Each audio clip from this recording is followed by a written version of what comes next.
आपके सामने 15 मिसालें पेश करूंगा जहां पर इस ऐवान ने अपनी नाकामी का सबूत पेश किया।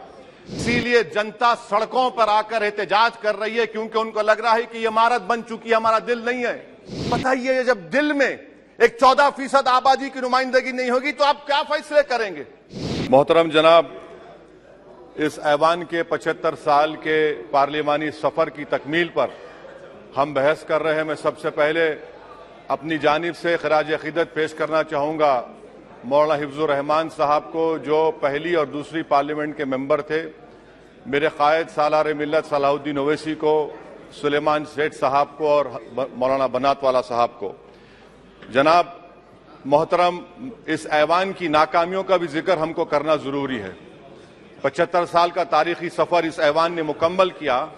ये ऐवान एक इमारत नहीं है मेरी नजर में, ये ऐवान इस वतन अजीज का एक दिल है, जो बाहर जो गरीब और मजलूम अवाम की तकलीफ को महसूस करे, इसीलिए मैं इसको दिल कहता हूं।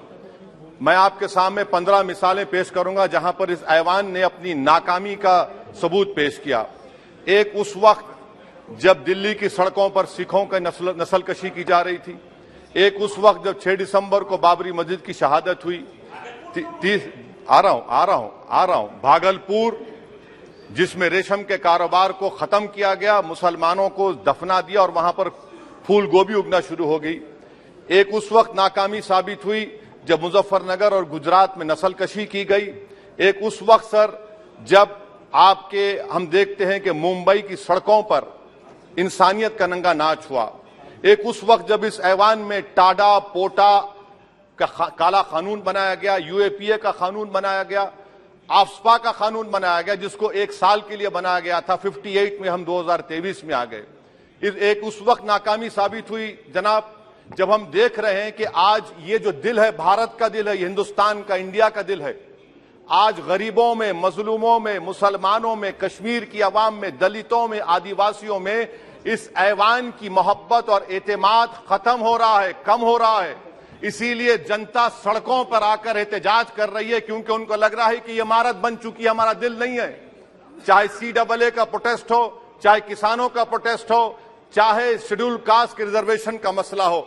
इसीलिए मैं आपके जरिए हम तमाम को मुतनब्बे करना चाह रहा हूं कि अगर हम रोडों पर इंसाफ करना जनता को अलाउ करेंगे, इस ऐवान को दिल नहीं रखेंगे, तो याद रखिए ये हमारी पार्लियामानी जमहूरियत के लिए बड़ा नुकसानदेह साबित होगा। और नुकसानदेह इसलिए भी होगा कि क्या हमको अपने ख्वाब गफलत से, अपनी जिम्मेदारियों से निभाने के लिए क्या भगत सिंह को आके बैठना पड़ेगा ऊपर कि देखो तुमने 75 साल में कैसा कानून बनाया और किसको कहां तक पहुंचा दिया? स्पीकर जनाब, इसीलिए मैं कह रहा हूं कि हम तमाम को अपनी जिम्मेदारियों को निभाना पड़ेगा। ये इमारतें ईंट से बनी हुई जरूर हैं, मगर ये इस इमारत में दिल है। इस इमारत को दिल के तौर पर बरकरार रखना पड़ेगा। स्पीकर सर, एक और मिसाल दे रहा हूं जहां पर इस ऐवान की नाकामी है। सर, अब तक लोकसभा के कितने 899 मेंबर कामयाब हुए। अब बताइए सर, पार्लियामेंट्री जमहूरियत में, शराकतदारी की जमहूरियत है, रिप्रेजेंटेटिव फॉर्म ऑफ डेमोक्रेसी में 8,992 में कितने मुसलमान कामयाब हुए? कितने सर? 520, जबकि 1070 को इस ऐवान का मेंबर होना चाहिए था। कितना डिप्रीविएशन है सर? कितना डिप्रीविएशन है? 92% डिप्रीविएशन है। इस मौजूदा पार्लियामेंट में स्पीकर साहब सिर्फ 26 हैं, 14% मुसलमान और सिर्फ 4.8 उनका रिप्रेजेंटेशन है। बताइए, हम वोट डालने वाले बन गए, वोट लेने वाले नहीं बने। या तो हकीकत यह है कि आप वोट डालना नहीं चाहते उनको, आप सबको वोट डालेंगे, मगर जहां पर मुसलमान आएगा वो कामयाब नहीं होगा। बताइए, जब दिल में एक 14% आबादी की नुमाइंदगी नहीं होगी तो आप क्या फैसले करेंगे? क्या इस ऐवान को हम कहेंगे कि ये रिप्रेजेंटेटिव फॉर्म ऑफ डेमोक्रेसी है? स्पीकर साहब, मैं आपको एक और मिसाल देना चाह रहा हूं।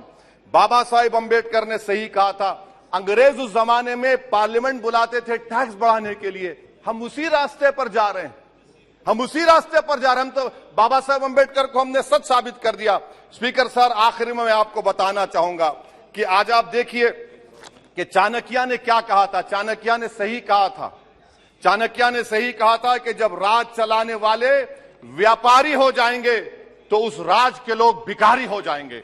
आज ये वक्त आ चुका है सर, आज ये वक्त आ चुका है कि क्या first pass the post system इस देश के लिए सही है? या फिर हम प्रोपोर्शनल फॉर्म ऑफ रिप्रेजेंटेशन को फॉलो करेंगे। First pass the post system, जिसके पास एक मजहब का वोट होगा, जिसके पास दौलत होगी, वही इस ऐवान में आ रहा है। इसीलिए हम कह रहे हैं कि आप इस जमहूरियत की नाक, कहीं ये जमहूरियत कमजोर ना हो जाए, मुझे इस बात का डर है। सर आखिर में मैं खत्म करने से पहले एक बहुत बड़े शायर ने कहा था, उस पर खत्म करना चाहूंगा कि अभी चिरागे सरे राह को कुछ खबर ही नहीं, अभी चिरागे सरे राह को कुछ खबर ही नहीं, अभी गिरानिए शब में कमी नहीं आई, अभी गिरानिए शब में कमी नहीं आई, निजात दीदे दिल की घड़ी नहीं आई, चले चलो कि मंजिल अभी नहीं आई। स्पीकर साहब, आखिर में याद रखिए एक बात को मैं सबसे कह रहा हूं कि पिच बदलने से गेम नहीं बदलता, गेम को बदलना पड़ेगा। आप पिच बदल रहे हैं, वरना याद रखिए जब तक हम अपने जमहूरी उसूलों पर, रूल ऑफ लॉ पर, संविधान पर अटूट अमल नहीं करेंगे, वरना याद रखिए कहीं नई इमारत भी हिटलर की राइक्सटैग की इमारत ना साबित हो जाए। बहुत बहुत शुक्रिया सर। ये नहीं, ये श्री अरविंद सावंत, वीके न्यूज, राष्ट्र के नाम।